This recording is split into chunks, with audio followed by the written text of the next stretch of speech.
নমস্কার বন্ধুরা, আমি তোমাদের অ্যাস্ট্রো ফ্রেন্ড এবং বাস্তুবিদ মৌসুমি পারিয়াল চলে আসলাম আজকে আরেকটা রেমেডি নিয়ে। তবে এই রেমেডিটা একটু অন্যরকম। তো আশা করি সবাই সুস্থ আছো, ভালো আছো।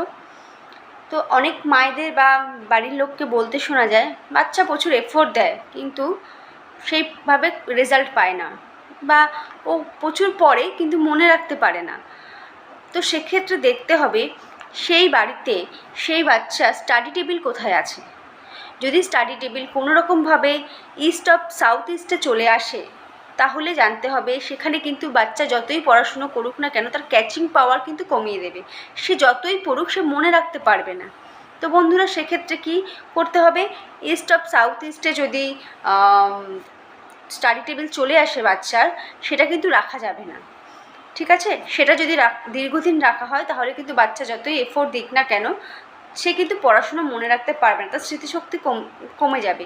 যে যতটা এফোর্ট দেবে সেইভাবে রেজাল্ট পাবে না। এই জোনে যদি স্টাডি টেবিল থেকে যায় তাহলে বাচ্চার ক্যাচিং পাওয়ার কমিয়ে দেওয়া হয়, কমে যায়।